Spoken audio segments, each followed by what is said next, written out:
Y en esta oportunidad para Historias y Relatos vamos a hablar de la novela gótica. En el siglo XVIII, conocido como el siglo de la Ilustración, el hombre creía que era capaz de explicarlo todo mediante la razón. La literatura de estos años está plagada de ensayos filosóficos y de novelas costumbristas que reflejaban la realidad. Sin embargo, en el último tercio del siglo surge en Inglaterra una nueva corriente que pondrá los cimientos del próximo romanticismo. Esto es el gótico. Historias que incluyen elementos mágicos, fantasmales y de terror, poniendo en tela de juicio lo que es real y lo que no.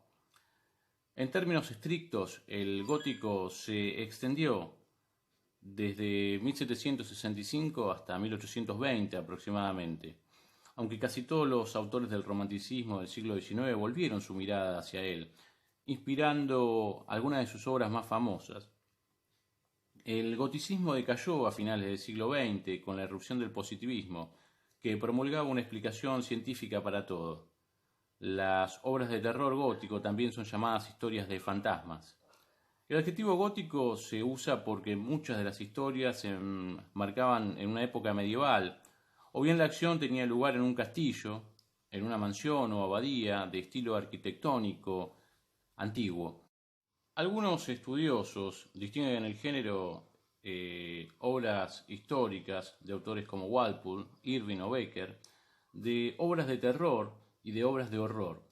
Entre las obras de terror, en donde ubicamos a Radcliffe, se cuentan cosas espeluznantes, pero con buen gusto. Los personajes reaccionan a situaciones extremas y el empleo de lo fantástico es relativamente moderado.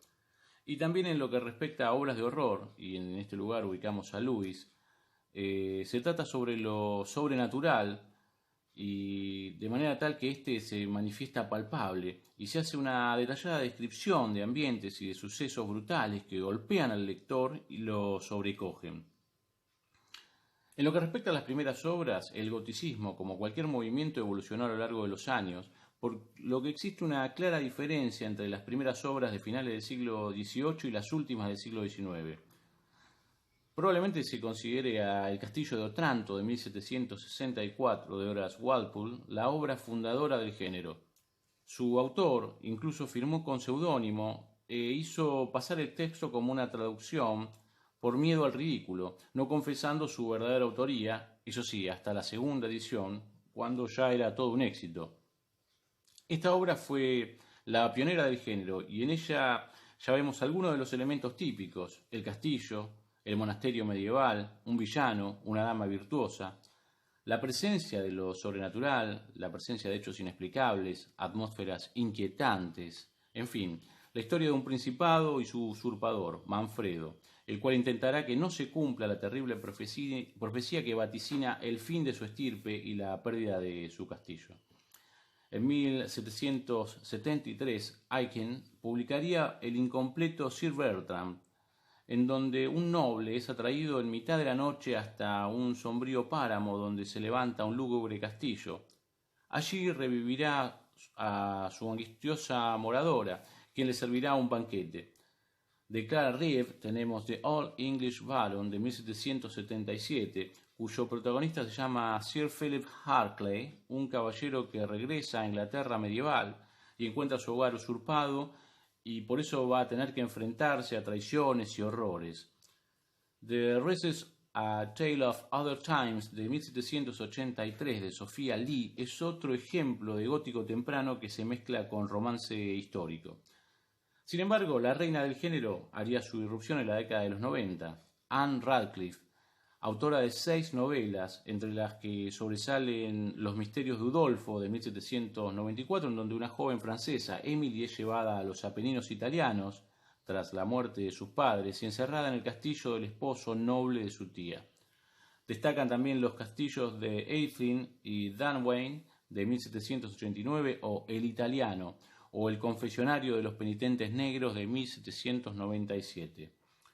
Matthew Gregory Lewis se sintió inspirado para escribir otra de las obras cumbres del género, El monje de 1796, ambientado en Madrid, en donde varias historias se van a entrecruzar, aunque el núcleo duro son las desdichas sufridas por el monje Ambrosio, cuya debilidad por lo pecaminoso le hará caer en las garras del diablo.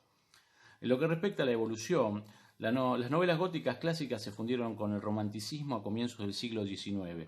En este periodo encontramos Frankenstein o el moderno Prometeo de 1818 de Mary Shelley y El vampiro de 1819 de John Polidori, nacidas ambas tras una apuesta durante una noche en Suiza en 1816.